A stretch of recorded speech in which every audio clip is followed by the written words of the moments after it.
And I urge listeners who want to go to these Pilates studios and want to do Pilates and try Pilates to try to create conversations and feel out with the teacher and the instructor that they have. Is this somebody that I can communicate and trust and put my body, like literally put my body in their hands? And if it is, great, you found a great instructor, hold on to them, stay on their schedule. And if you haven't, try somebody else and keep trying people until you find somebody that you trust with your body. There's a problem in the fitness world no one really wants to talk about. The fact is, we don't even all know that this is going on. But today, we're going there. I'm Melanie Webb, and you're listening to the Mindful Trainer podcast. My guest, Amie Kane-Lee, grew up in the unforgiving world of ballet. Think perfection, pain, performance. She later stepped into the equally myth-driven universe of Pilates. In our last 2 episodes, Amie has been peeling back the layers of 2 specialties within the fitness industry: the methodology behind the long, lean promises of the Pilates industrial complex, compared to the strong, personalized approach of a certified personal trainer. If you've ever wondered why fitness dogma spreads like gospel and Pilates has such a mystique about it, or why so many people have been indoctrinated to believe that suffering equals success, well, Amie is your guide, and today is your episode. Welcome. Let's get on to the show. So what's happening within the Pilates world right now is a shift in the public's accessibility to this method. And reformer Pilates has become this big thing. I mean, it was even on SNL. Did you see that like little Pilates skit? No, I did not. It's hilarious. It's worth a watch. It captures a vibe that is very real in the Pilates world. And so there are all these studios that are opening up. They're offering Pilates, reformer Pilates. But I really urge your listeners to really file away that this is one piece of equipment. So just like the cable machine at the gym, it's only one part of this full system. With that, though, it means that there are studios that are certifying teachers in only reformer Pilates. So that would be the equivalent of personal training programs only certifying personal trainers for the cable machine. That's so interesting. Okay. So you can learn all of these exercises. You can learn all of this, air quote choreography on this cable machine, and you will be certified for cable machine workout. It's the same as we'll teach you all of the reformer work, and you'll be certified to teach reformer Pilates. Well, that's not the full, complete picture at all. So we went from training programs that were very regimented and not regulated in the broader exercise industry. I could create my own certification program and certify people with no qualifications. That is 100% allowed. Instructors don't have CPR.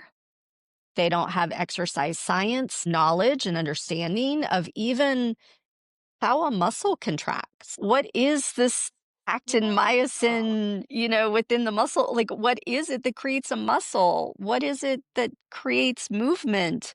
What are the forces acting upon the body? That is not taught.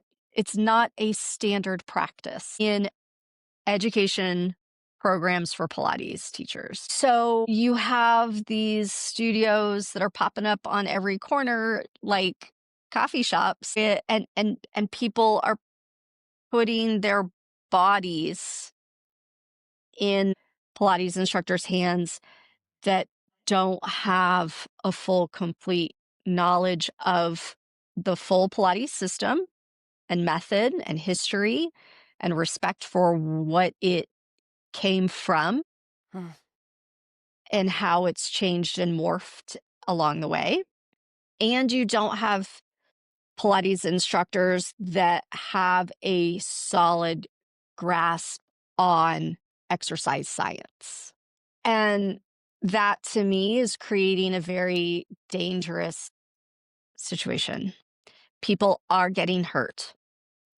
You run the risk no matter what you do, whether it's mountain biking, rock climbing, working out in the gym, or Pilates, you run the risk of getting hurt when you move your body. That's just the Yeah. nature of the thing. However, the person that you put your trust into should be knowledgeable about they're what they're doing to your body. We are physically loading joints. We are physically applying force.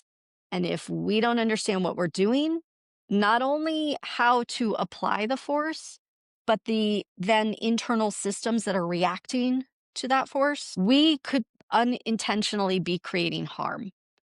And I work from the mindset like physicians do no harm. The only way that you can do no harm, or at least approach it that way, is to understand every aspect possible to care for your client. And the sad and hard thing is, to go back to my statement earlier, Pilates teachers do really want to do good. Their intention is good. It's going to take more of these conversations like you and I are having to really get people to say, I didn't realize what I don't know. I didn't know what I didn't know. We don't know Right. what we don't know. No, we don't. And there's a real innocence to that deserves to be honored and informed in a Absolutely. gentle manner, not in a shame. Yes, yes, yes. And it took me 20 years to get to where I am. And unfortunately, I think back to a lot of the clients that I had is in my early training years. I think we can all, if we really sit back, even physicians, I've talked to doctors about this, like we think we know what we're doing and we don't really. There is this idea of you know just enough information to feel like you know what you're doing, and it's just enough to potentially create harm. Like we get too comfortable in it.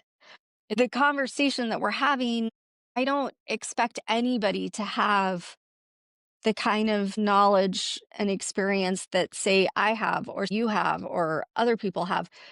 That comes with time. At the same time, we have to be humble enough to say, I have no idea. When a client comes in and says, I have X and Y injury or X and Y chronic illness, I encourage everybody to have a pen and paper and say, I don't, honestly don't know what this is. I'm going to go look it up. Can you spell it for me? It creates a level of trust with our clients that is so important. We don't know everything, and Yeah. we need to be willing to say, I have no idea what that is, but next time I see you, let's have a conversation because I'm going to go read and I'm going to go learn and understand what this is, and then let's talk more. That's a conversation that I have often with clients. Oh, yes. Yeah. And the Pilates industry, I think, is almost self-limiting in education. I I took a neuroscience course, and it was specifically designed for Pilates teachers. So there were a lot of Pilates teachers in this class. The teacher is not a Pilates teacher. It's brilliant. That chunk of time, those 10, 12 hours, did not count to my Pilates continuing education program. Really? Because it wasn't from within? It wasn't from within. Okay. My certification did not count this neuroscience, force, and the nervous system as it relates to Pilates, it did not count. And so the Pilates world is self limiting in that the only way that you can stay certified within your particular certifying body is to take continuing education courses from them. It's a money making mechanism.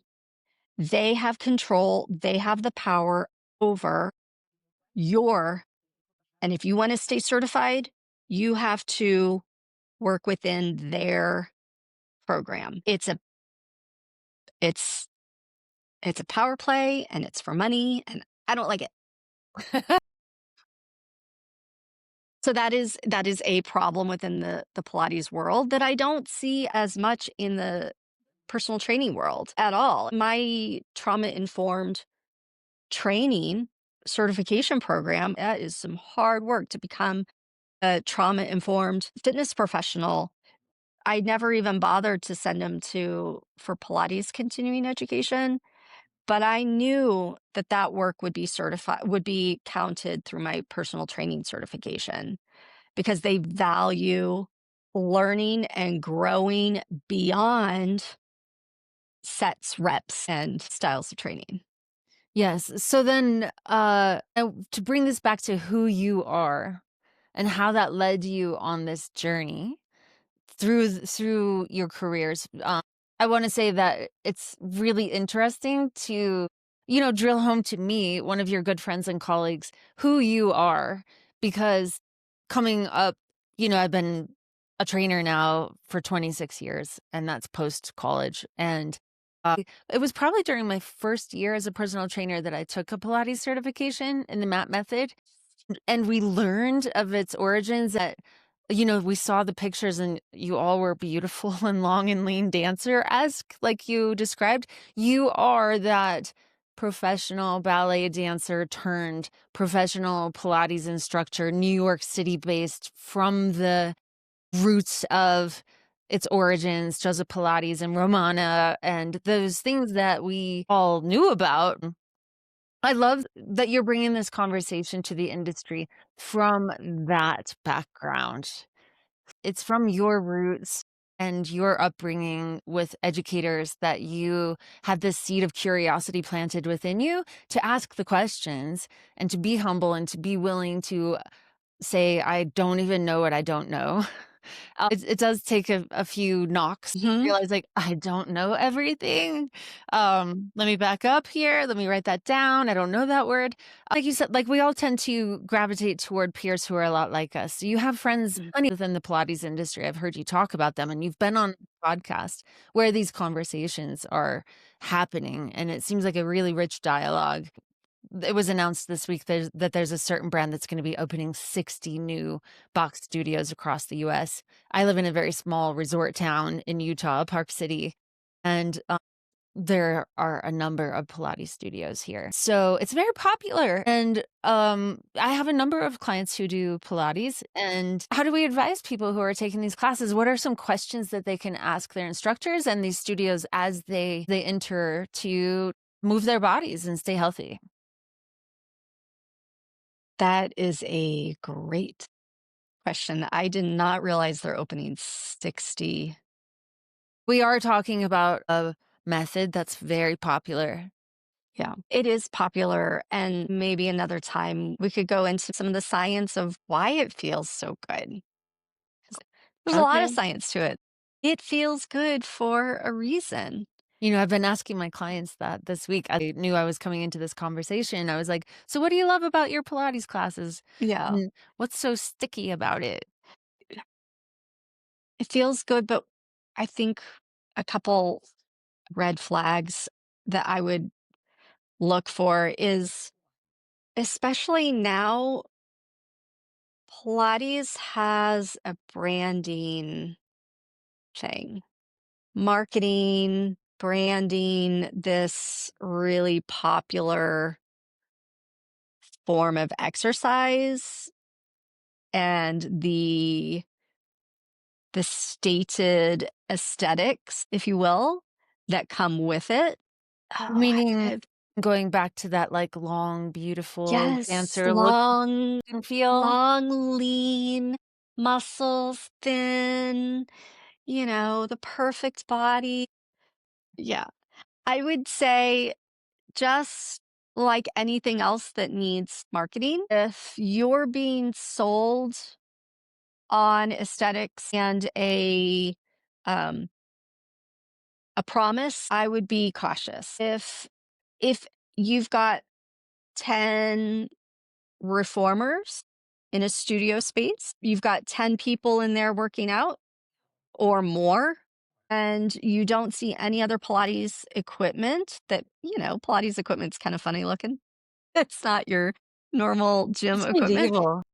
If you only see reformers, in my opinion, that's a red flag Okay. because that tells me that the people teaching are are either limited in their practice because of the nature of the studio. So maybe they had a great education, full rounded education, but they're not being able to utilize the full system. So if you only see reformers, to me, I would not go into that studio. I would not take classes there because to me, there's something missing here.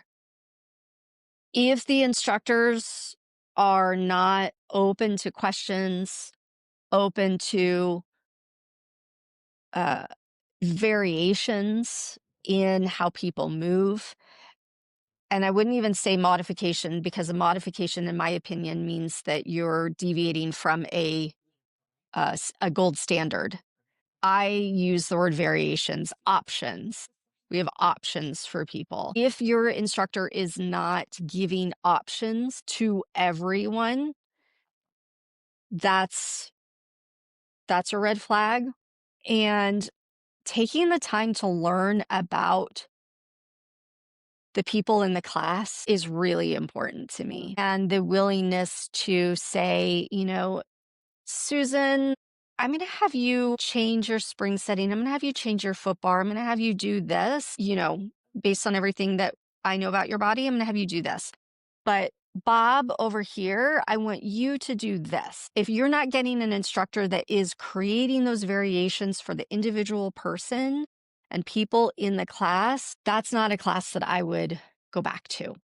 Great. Thank you. I can think that those same rules apply to a group exercise class, Yes, a yoga class. Um, absolutely. and Yeah. and then we've all been to different classes where every instructor is Yeah. different and their approach is different. And I will say though, on that note, you are absolutely right that a group exercise class, group exercise instructors are trained yes, very for well, I large might add. group. Yes, for large groups, and their language is chosen. Their words are chosen for large groups of people.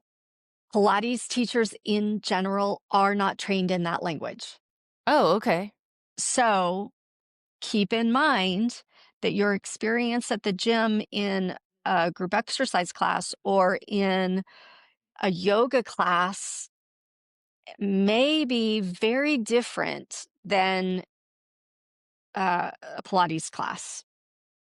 And that is because Pilates teachers, like I said before, do not have to have the rigorous or broader Broader. education that Pilates personal trainers have. It is a narrow education. Yeah, they speak Pilates. I would like to give one story. I know there's so much to talk about, but I have one story that I think was a pivotal moment for me. Like you said, I had come from this ballet world. I was in New York. I was exposed to so many styles of Pilates. Very, Ramana, very classical Pilates and very contemporary. So I had this wonderful, rich experience in the Pilates world in New York. I was teaching a woman. It was a private session. We were doing a side bend exercise on the reformer and she was new-ish. This was maybe the fourth or fifth time that I had worked with her. Newish to Pilates, really strong woman. And I got her on this piece of equipment. I set her up for this one exercise. The first side, she did just great. Her form was wonderful. Like, this is great. Turn around, let's do the other side. On the other side, I saw a very different movement coming from her. It was not the same movement quality, path of motion. It was not, it was as if she had disappeared into a different body for the second side. And I was thrown by it. It was very obvious that one side was not the same as the other. I We talked through it. She had a hard time, and eventually it came out. She eventually disclosed to me reluctantly that she had had a uh, mastectomy and a breast reconstruction all way prior to her working out, but they had taken an entire oblique muscle Oh, to use for the reconstruction. So she was missing an entire oblique. I wanna say it oh, was external oblique. She was missing an entire muscle. Everything that we had done previously to this one exercise, I never noticed. Her body's ability to adapt to that yeah. missing muscle was brilliant. I mean, brilliant. And then we got her into an exercise that was very targeted to this one muscle, and I didn't understand what was going on. She told this to me, and I said, "Okay, thank you for sharing with me." We got through the session. When she left, I was so mad. I was mad that she did not tell me that she was missing this muscle. I was mad that I put her into a position that I think could have been really unsafe for her to be in. And I was just mad. Well, my sister happened to be visiting New York at that time. My sister has a very different career, and she's a brilliant woman. And I told her this story, and she said, "She did not need to tell you that she was missing a muscle. She did not need to tell you her private personal health information. That is her information. She didn't need to tell you that." And then I was argumentative. Of course she did. And we went back and forth. And ultimately, that story has really settled within me all these years later, 20 years later, because this woman has a right to her own health history. I, as an fitness professional, want to know that she's missing a massive muscle in her body. There is space between those two things. There is trust that can be developed. There's anatomical understanding that can be developed. There is an understanding of resistance profiles and strength profiles that can be developed. There are ways to communicate with our clients that are incredibly important. And that story, to me, that experience, both are right. She deserves her privacy, and I want to know as much as I can about somebody so that I don't hurt them. The Pilates world has a lot of learning to do to how to fill that space. Motivational interviewing, asking honest questions, building rapport, learning about a client, learning their history, giving time to develop a program. None of that is taught in the Pilates world. And I think it can be, and I think it should be. And it's going to be conversations like we're having today to start to fill in that gap. And I urge listeners who want to go to these Pilates studios and want to do Pilates and try Pilates to try to create conversations and feel out with the teacher and the instructor that they have. Is this somebody that I can communicate and trust and put my body, like literally put my body in their hands? And if it is, great, you found a great instructor, hold on to them, stay on their schedule. And if you haven't, try somebody else and keep trying people until you find somebody that you trust with your body. I love it.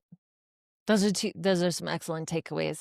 And there are so many fantastic instructors out there that I think this conversation, I hope, can reach those who aren't aware of the way the system is set up. Thank you for bringing Yes. that to the mindful trainer. It's the rich kind Thank you. of fodder that I want to explore. Thank you. You're welcome. It's always good to have you on the show, Amie, and we're going to have Amie back so that we can Mhm. continue this conversation. I get the feeling this isn't a one-part thing. No, there's Okay. so much, but just like everything, the more we learn, the more layers we can bring into it. Makes things better. Yes. Well, Yeah. tell our listeners how to connect with you. I honestly, I'm trying to get a little bit off social media. So my my Instagram handle is at Peak Movement MVMT. So PEAK MVMT.